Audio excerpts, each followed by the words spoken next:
Selamat pagi teman-teman. Perkenalkan, nama saya Petrus Sarana. Saya dari kelas 2004F dengan jurusan PGSD dengan NPM 241032228. Jadi di sini teman-teman, saya akan membuat video tentang pelanggaran etika Pancasila. Tujuan saya membuat video ini teman untuk memenuhi mata kuliah dari pendidikan Pancasila. Jadi teman-teman, di sini saya akan mengundang satu narasumber, yaitu namanya itu teman-teman Kakak Rio. Jadi teman-teman, sekarang saya sudah berada dengan narasumber kita, yaitu Kakak Rio. Jadi teman-teman, Kakak Rio ini dulu dia itu pernah mengalami kekerasan waktu SD. Teman-teman, dia pernah mengalami kekerasan dari guru, itu sempat dipukul. Sekarang saya ingin bertanya sesuatu dengan Kakak Rio.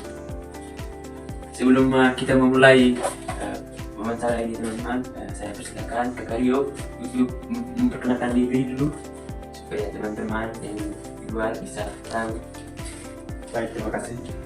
Baik, perkenalkan, nama saya Rio dan nama panjang saya Herenus Yuran. Terima kasih.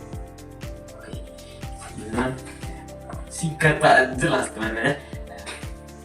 Ya, jadi Kakak Rio, yang mau saya mengatakan di sini Kakak Rio, apakah pada waktu Kakak Rio masih SD itu, apakah pernah mendapatkan kekerasan dari guru? Baik, terima kasih. Pertanyaan yang sangat bagus. Ya, menurut pengalaman saya sih, saya waktu SD itu pernah dipukul oleh guru. Karena menurut saya sih itu sangat tidak bagus ya. Tidak bagus karena begini. Ketika guru dipukul terus anak-anak SD ya, anak-anak SD seperti saya dulu, karena itu menyebabkan grogi terus jadinya anak-anak SD itu ada rasa malas pergi ke sekolah gitu. Oh, grogi untuk anaknya? Ya, kepala anak itu dan dia grogi untuk pergi ke sekolah gitu. Karena itu juga guru juga itu tidak punya etika seperti itu. Karena begini, kan mereka tahu anak-anak SD itu kan mereka kan masa-masa pertumbuhan ya? Masa-masa pertumbuhan lah seperti itu. Karena waktu itu saya kan masih kelas SD lah ya, masih kelas SD. Karena begini, perasaan saya waktu itu ketika dipukul oleh guru, perasaan saya itu sangat sakit lah gitu. Yang kecewa ya? Sangat kecewa begitu. Karena menurut saya itu adalah salah satu tindakan yang tidak baik. Guru seperti itu tidak punya etika ya. Maksudnya gini, mereka tahu kan bahwa anak-anak SD itu kan bahwa anak yang memiliki masa-masa pertumbuhan begitu. Okay. Karena waktu itu saya masih kelas 2. Okay. Gitu, masih kelas 2. Karena tentu kita tahu kan bahwa tentu kita tahu kalau masa-masa SD lah kita masa-masa pertumbuhan kan begitu, masa pertumbuhan. Karena masa-masa itu masa-masa kita bermain, masa-masa bermain lah begitu. Masa bermain, kita tidak tahu dunia apa kan begitu. Nah terus sejak saat itulah saya kena pukul terus, pukul.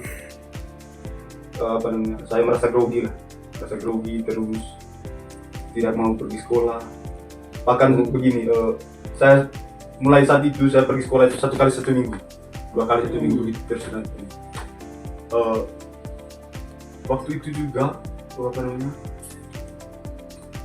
perasaan saya juga itu ketika guru seperti itu, maksudnya ketika guru memukul murid seperti itu terus, karena bisa menyebabkan murid tidak mau sekolah di situ lah begitu. Karena mereka tahu bahwa gurunya seperti ini, seperti itu kan gitu. Oke. Mungkin itu saja jawaban dari saya.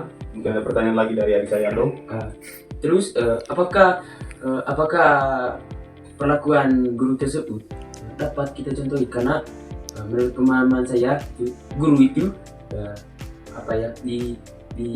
diikuti oleh perilakunya itu diikuti oleh siswa-siswi ya. Ya. Apakah perilaku tersebut dapat kita contohi dari guru tersebut untuk kekerasan? Apakah kita perlu melakukan itu? Menurut saya itulah. Menurut saya itu hal yang tidak bagus lah, tidak wajar bagi guru lah seperti itu. Karena ketika guru memukul murid terus seperti itu, ya maka perilaku tersebut tidak patut digugur dan ditiru itu ya. adalah salah satu perilaku yang tidak wajar lah. Tidak patut digugur dan ditiru. Ya. Terus untuk pertanyaan terakhirnya Rio, apakah perilaku tersebut atau kekerasan yang dilakukan oleh guru tersebut apakah melanggar sila-sila yang ada di Indonesia ini, di negara Indonesia ini? Ya, baik pertanyaannya. Soal Rio, coba ya Kakak Rio, kalau misalkan dari 5 sila tersebut, coba Kakak Rio ambil satu sila untuk dicontohkan begitu. Ya, baik. Menurut saya itu ketika guru berlaku seperti itu adalah melanggarkan sila-sila Pancasila yang kedua lah. Oh, Kemanusiaan berarti yang Kakak Rio liberal. mengambil sila yang kedua. Ya, kemanusiaan yang liberal. Karena begini, guru itu tidak pantas mereka membuat seperti itu di sekolah. Karena begini, mereka melanggarkan HAM ya, hak asasi manusia. Karena begini, anak-anak itu adalah di mana mereka mengenal dunia main lah, gitu. Ya, Karena masih dia sebagai dunia main ya. masa depannya gitu. Kalau mereka terus memukul anak seperti itu, saya rasa itu tidak bagus. Tidak bagus dalam arti begini. Mereka itu harus memberikan yang terbaik buat anak-anak yang SD lah gitu. Memberikan dukungan, walaupun salah apa yang mereka anak-anak SD yang berbuat itu, walaupun salah, maksudnya kita harus Jangan memukul kasih ya. tahu ya. Jangan memberikan kekerasan seperti itu kan. Kita memberikan yang terbaik. Ya. Misalnya begini, Seperti ketika mereka bermain yang berlebihan lah. Ya. Kita kasih contoh yang baik, Ya. yang efektif gitu. Oke. Begitu. Saya rasa itu saja dari saya. Terima kasih. Terima kasih Rio sudah berkenan, sudah meluangkan waktunya untuk saya wawancarai. Jadi teman-teman, itu jawaban dari Kakak Rio. Baik. Itu jawaban dari Kakak Rio untuk hari ini. Sekian saja. Saya Petrus Sarana tadi mengucapkan terima kasih hari ini Kakak Rio. Terima kasih.